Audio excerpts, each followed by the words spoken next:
Hi y'all, welcome back to my channel. Today's video is about the day that I found out that I had PCOS. And I'll go ahead and apologize now for any noise you may hear. It is my cats laying in the floor again. I swear I hid the catnip. Don't know how they found it again. I apologize in advance. Today's topic is about finding out that I have PCOS. So, I'm just going to try to break this into pieces so it doesn't become a rant video, hopefully. And it's a little easier to follow than just me rambling on in a story. So first I'll start off with what was going on in my life at the time of my diagnosis and how old I was. Because those are very crucial, in my opinion, to understand my reaction to the diagnosis.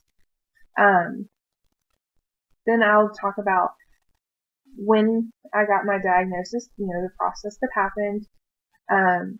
I'll talk about what happened directly after leaving the doctor's office, and then I'll go over how exactly they diagnosed me and what happened, my tips for if you think you might have PCOS and how to get diagnosed.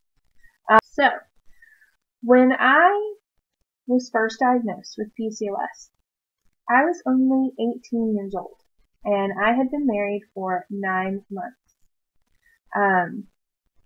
It was a very interesting time for me because I was not expecting a PCOS diagnosis.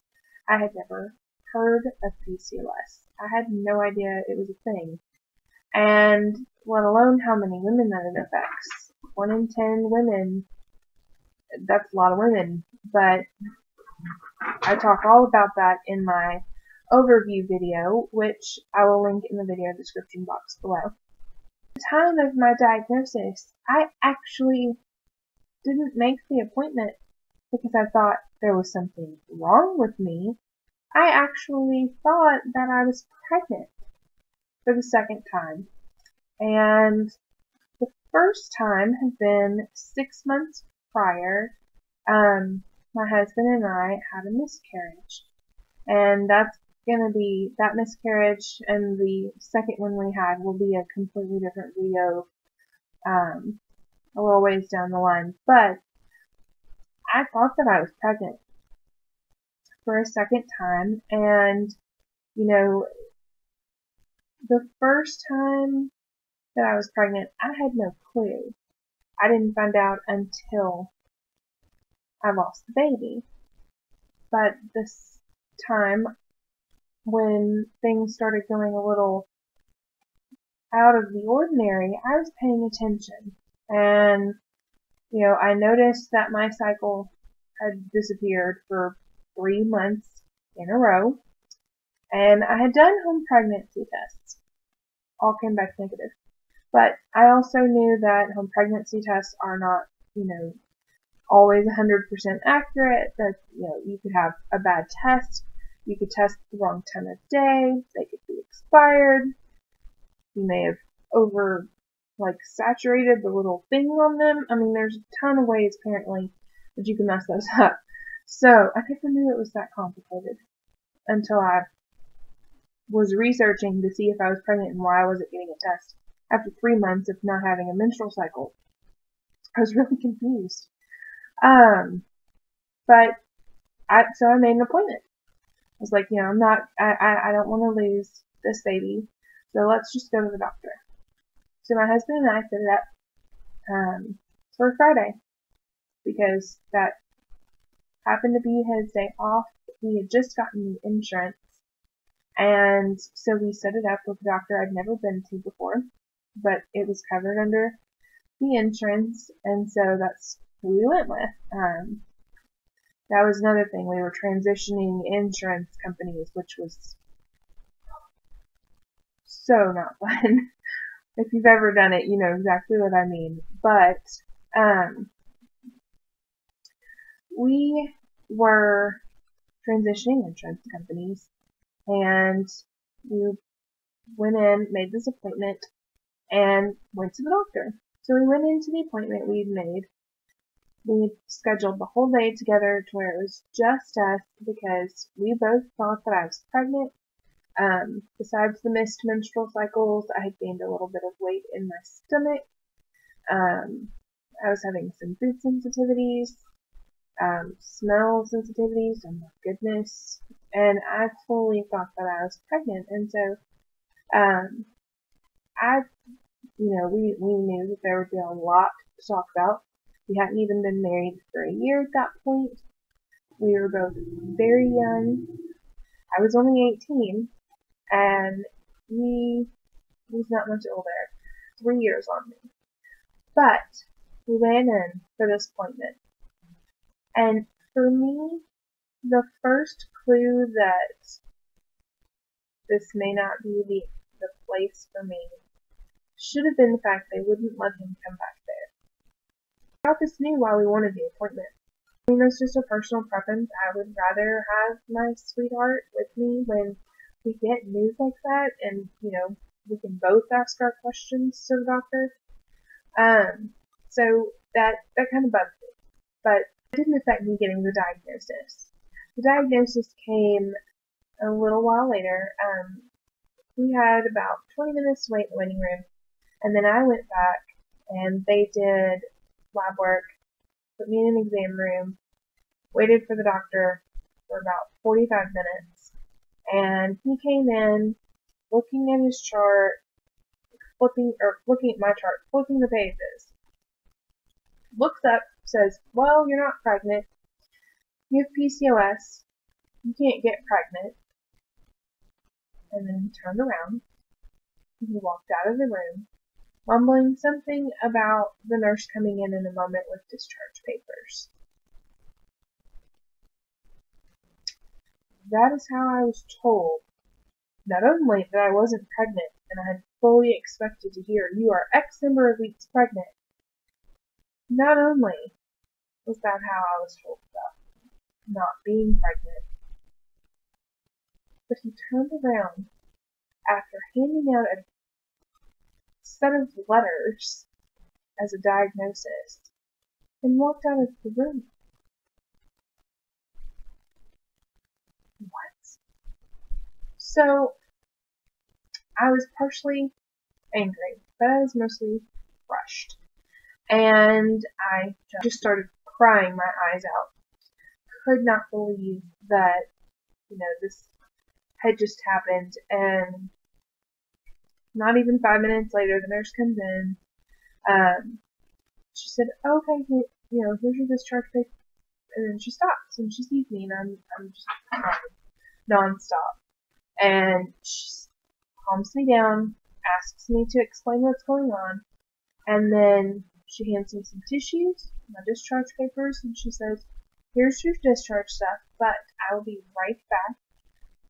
Please don't leave until I get back. And I said, okay. And she did mention that my husband had been waiting for me. And she did mention that my husband had been asking about me. And so I, dried my face, tried to stop crying, calming down, all that process. And it's not even a minute later, and I hear the same nurse who had just been using the softest, most gentle voice ever with me was now chewing out this doctor up one side and down the other. I kid you not. It was hysterical. And to top it off, I would not be surprised if she dragged this doctor to the door with her hand on his ear. But they come in the room. I, of course, don't know if she did that, but it would be funny. The way he was acting, I think she might have. But they get to the room, and they come in, and he starts trying to apologize, and I don't even give him the time of day. At that point, I don't want to hear anything he has to say. He's been rude, I'm irritated, and I'm ticked off. Because not only were you rude to me, and you just drop a bombshell on me, but you just made me cry in a public place. I hate that. My personal pet peeve is me crying in a public place. So, I ignored him, and her for her being so amazing, and, left. And so I get to the door, waiting room, my discharge papers, get the little thing for insurance, and I leave. And my husband is pacing the floor because all he knows is I've been back there for a little over an hour, and then there was a bunch of yelling. My face is covered in tears, or tear stains. He had no clue what was going on. He, of course, instantly wanted to go kick the doctor's rear, which, if I thought it would have done any good, I would have let him do it. But I just wanted out of there. So what we did was we left and we went and had lunch, and I explained once we got to lunch, because I couldn't talk. I had stopped crying until we got to the elevator, and then I just started crying again. And he just, in typical fashion for him, just held me and told me everything was going to be fine. He didn't know what was wrong, but whatever it was going to be fine. And we went to lunch and, talked it out, and he reminded me that this doctor is not the only doctor in the world. And clearly, this doctor didn't know what he was talking about because he had already been pregnant once. Which means I was capable and am capable of getting pregnant. For a super long conversation with him at dinner, or lunch rather. He came up with a game plan. We were going to see another doctor and get a second opinion, and we were going to talk to his aunt, who had been a nurse at one point before she retired. And so that's what I did. Following that, I was spending some time with one of his cousins, and she mentioned that she knows that I have PCOS. Now, the only person I had told, besides my mama, was his aunt. So I was very confused. Well, it come to find out the aunt that we had gone to this cousin of my husband's and told her, because she also had PCOS, and she wanted me to not feel alone. But at the time, I was just angry that she broke my confidence, because I was angry. And I don't think at the time I realized how much that support really helped. I don't know if I ever apologized to his aunt now that I think about it. I might want to do that. But I'm digressing. So I talked to his aunt, or talked to the cousin, and saw this new doctor. Well, the new doctor gave me the same diagnosis, but had such a different attitude about it. Seriously, the change of attitude made all the difference. Had a treatment plan, he had a real game plan. And I talk about that game plan in my overview video, which, as I mentioned, will be linked in the video description box below. So be sure to check that out if you want to hear what he suggested. But we had a treatment plan. I knew 2 people who had PCOS at this point. My husband's cousin and my mom apparently also had PCOS. And my mom had PCOS. She had 3 of us. So clearly the first doctor I know what he was talking about. Because women with PCOS still have babies. So here is my recommendation. If you think that you might have PCOS, find a doctor you trust, or is knowledgeable and that you trust. That's even better. Here's what they're going to do. The lab work that was done at the office, the doctor's office, was a blood panel that included checking hormone levels, my A1C. I believe they also did a blood pregnancy test. I know that they did a urine pregnancy test, and those were how they checked. I had given a really, really thorough medical history on the intake information, that you fill out in the waiting room. And between the blood work and the family history, he was able to determine that I had PCOS. Now, there is a third step that some doctors might do before giving you a diagnosis of PCOS, and that is a ultrasound, an internal ultrasound, I think is the only way to do it. But they'll do an ultrasound to check for cysts on your ovaries. That's how I was diagnosed, was the comprehensive family history, all the medical stuff that they ask you when you do your paperwork. And the blood work that they did, because that blood work let him know that my hormone levels were all out of balance. Insulin levels were all out of balance. So not only did I have PCOS, but I had insulin resistance too. But this diagnosis came 10 years ago. In September, it will be 10 years. The method, though, hasn't changed for finding out. The criteria is the same.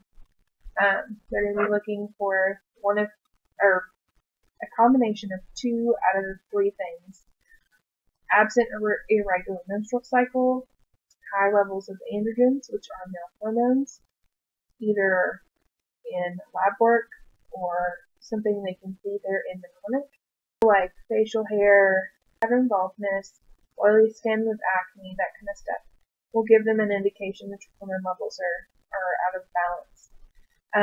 If it's a doctor that you see regularly and your weight has rapidly changed, they'll be able to see that too. The blood work will tell them about your insulin levels and also your hormone levels. So they're going to be looking for irregular or absent menstrual cycle, high levels of androgens in your system, the male hormones, or cysts on your ovaries. And you can have any combination of those 3: cysts on your ovaries, regular menstrual cycle, or non-existent menstrual cycle, and high androgen levels.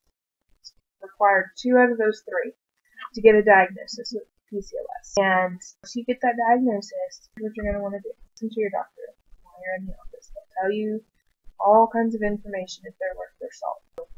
Give you all kinds of information. Hold on to that. Somebody.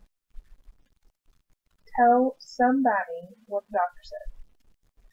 And then shut it all out. Every bit of it out. Good, bad, everything in between. And then, instead of fighting the fact that you have PCOS, fight the PCOS. It will make your life so much easier, and it's something that I wish I would have listened when I was told that. My mom tried to tell me that, but as I tended to be with her, I did not listen. So, I got mad at the fact that I had the PCOS rather than getting mad at PCOS, if that makes any sense. I don't know. But, don't fight the fact you have it, just fight it. It's so much easier and it saves so much energy. That is my recommendation. Those things, work closely with a doctor that you trust and that is knowledgeable and that you can connect with and communicate honestly with. Reach out to family and friends. Connect with your doctor. Open and honest communication with friends and family and your doctor is crucial. And, online support is always there. There's always somebody online, I have discovered. So, if you don't necessarily want to talk to your friends and family about it, go online. There are tons of us out there who are willing to help and talk and be there because we've all been there. We've all been, day 1, day 2, after our diagnosis. We know what you're going through. So just reach out to somebody. It can get really overwhelming. That was how I found out that I had PCOS. If you have any questions at all, or comments, or would like to share your story, leave them in the comment section below. And if you found this video helpful, give it a thumbs up. Let me know what you think in the comments. Share your story. Let's just really build this community to help each other. And I will see y'all in my next video. Bye, y'all.